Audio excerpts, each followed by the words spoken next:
Around, we got a subway station set built in here. The earthquake, Hendell. The earthquake. This is the bottom level of a 2-level soundstage. So above us is a street set, offices and trucks all connected through the stairs. We have a decorated to be San Francisco, Triangle airplane. Production. We're actually going to do a little action rehearsal for you while we are in here. So once again, just remain seated and hold on.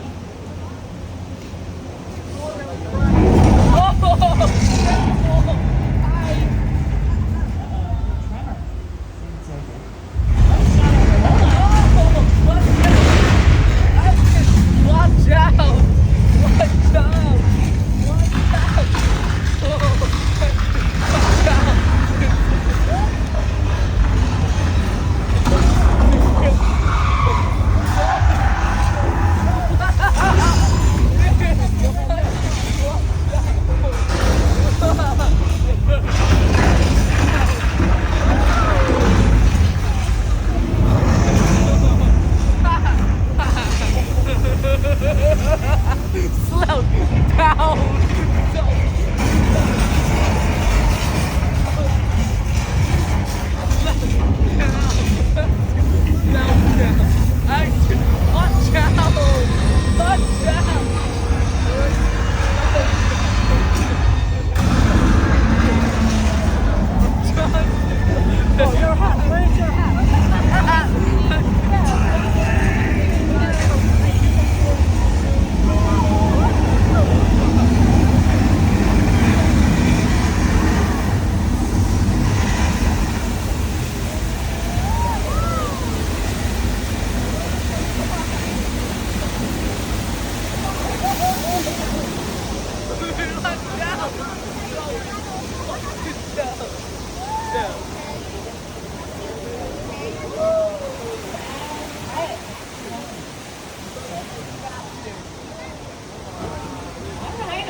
Disaster scene for you.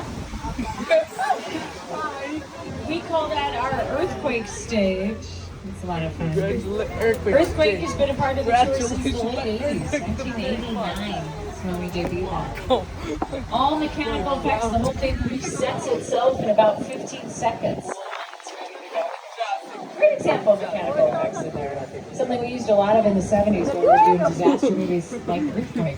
As we round the corner, we are going to head right past Amity Island one more time. So I am going to let Mr. Steven Spielberg talk to you a little bit about our Jaws attraction. The Jaws ride was almost the inevitable result of the size of the box office when Jaws first opened in June of 1975. And that was really the first time I ever got involved in the creation of a ride. It was a great honor to be invited into a creative circle of tremendous designers at Universal. They were trying to figure out how to replicate what the movie had done to audiences in their own way by building a physical shark that would come out of the water and terrify tourists as they were standing there. And the most amazing thing about the Jaws ride is it is exactly as it was from the time it was first placed on the Universal lot. There have been tweaks, of course, over the years, but it is essentially what the designers and myself all envisioned and created.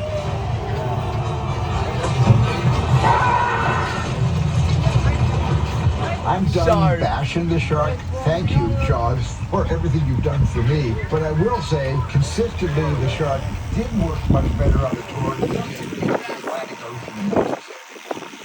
Climbing the hill out of Amity, more of our neighborhood area. A lot of the productions need a bit of suburbia, so this part of the lot is devoted to that. In fact, our most popular neighborhood set is the street we're heading into now. It's called Colonial Street. Colonial Street was built in the 80s. It was for The Birds with Tom Hanks and Carrie Fisher. Music videos used the street. And for 8 seasons of ABC's Desperate Housewives, this was Wisteria Lane.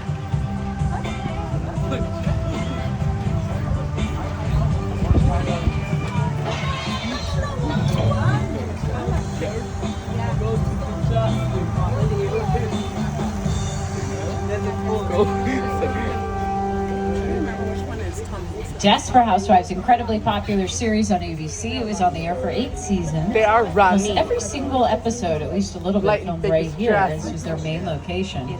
See how they used it on your screens. They actually did a lot of changes because keep in mind, during this run of the show, they fast forwarded like 5 years, if I remember right. They had a tornado episode. They burnt a house down in their first episode. The houses aren't real. No one lives here, so you can change them. There's no rooms inside some of them. The one next to us, you open that white door, you hit the back wall. So it's what we call a facade, a false front. All we need is kind of the outside of the building, and we're going to use this mostly for exteriors.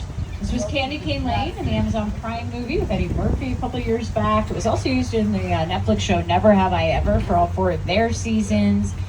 Davy, the lead character, her house was here. We used it in Ted, the family's house is on this street. We also have our Peacock show, The Burbs, using this street as well with Keke Palmer. Take a look.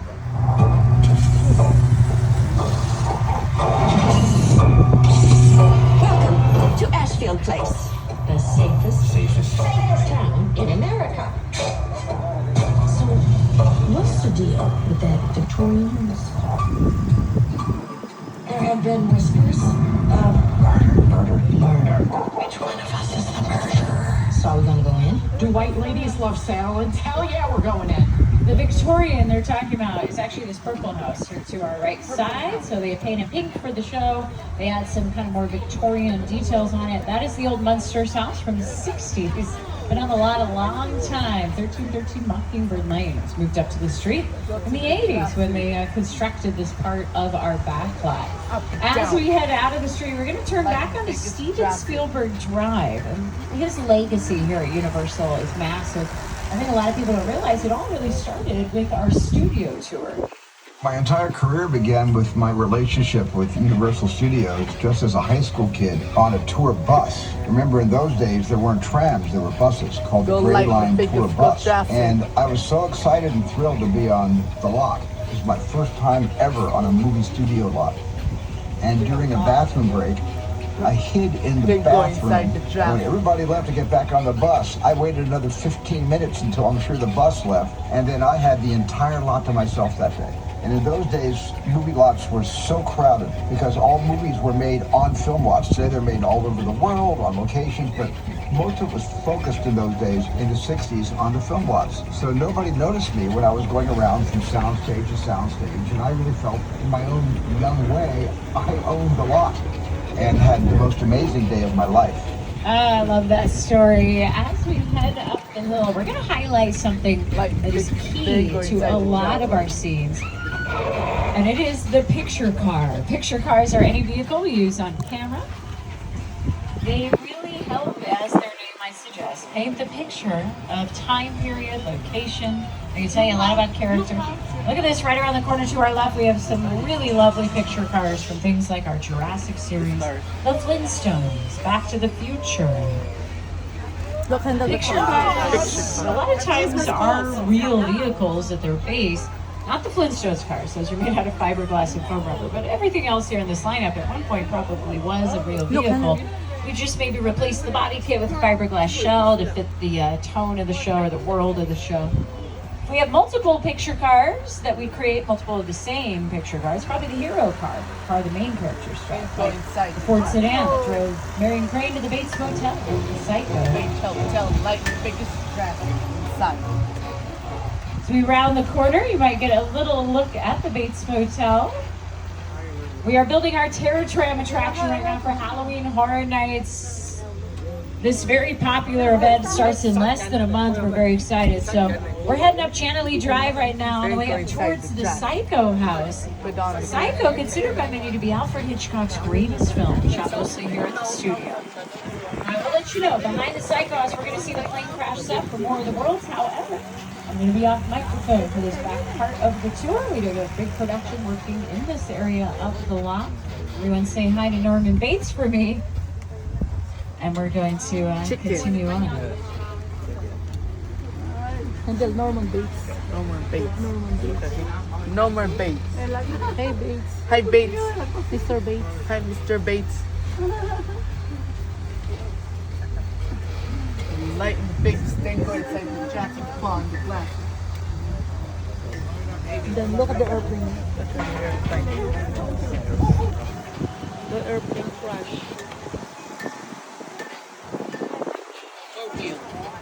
Look at the airplane, it's broken. Airplane is broken. Cross.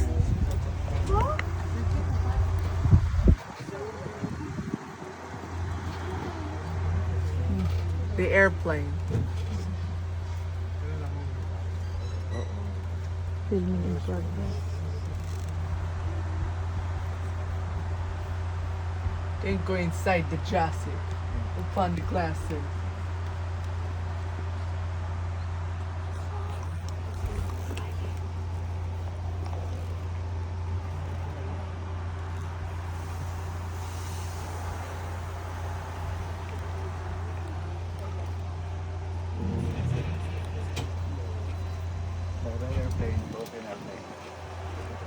Then go inside the chassis.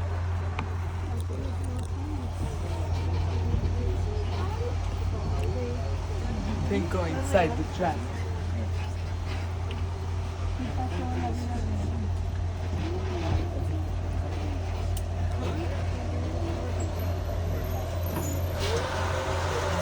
Let them go inside the chassis from the chassis.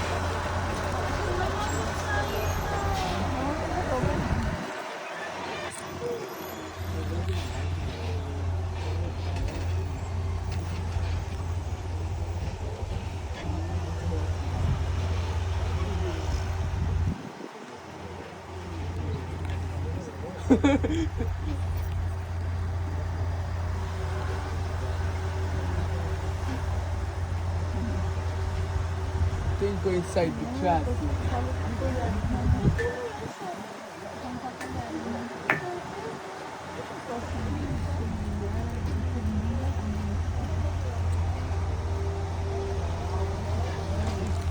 Then go inside the chassis.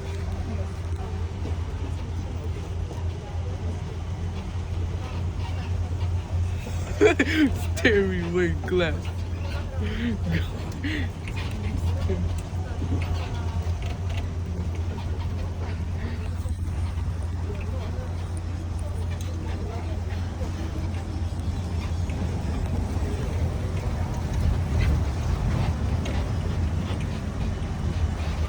Then go inside the chassis.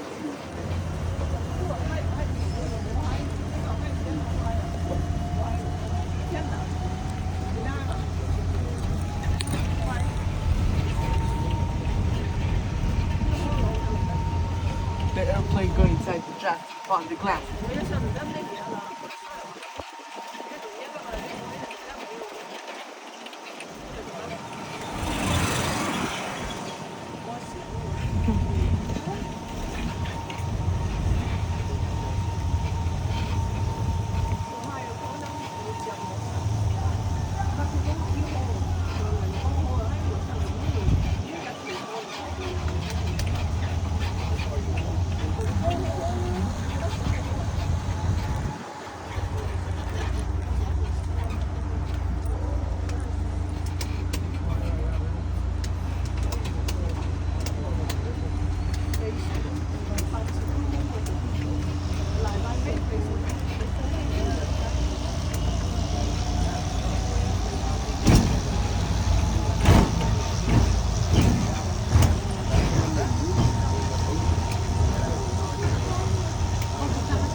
It's always a cool day when it is very busy here on the lot. Love to see it. All these cool productions using the different areas of our back lot, our front lot.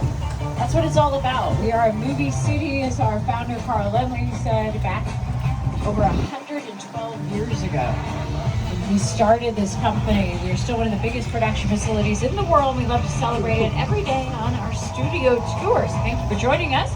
We're on our way back to the park. We're open until 9 p.m. tonight. Make sure you use the app, the Universal Studios Hollywood app. That'll help you navigate your day, giving you Waterworld show times, ride wait times, and park information. Thank you to our annual pass members. If you want to turn your ticket into an annual pass, head up to the box office inside the park.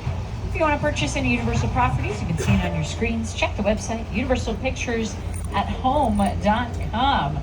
Your Mega Movie Summer continues in the theme park. Meet the characters from Illumination's Minions and Monsters, Wicked. Celebrate Fast and Furious' 25th anniversary with the Street Racer Dance Show. Jonas themed food, merchandise, and live tickets every night through August 9th. Please wait for them to come around and open the gates to stand.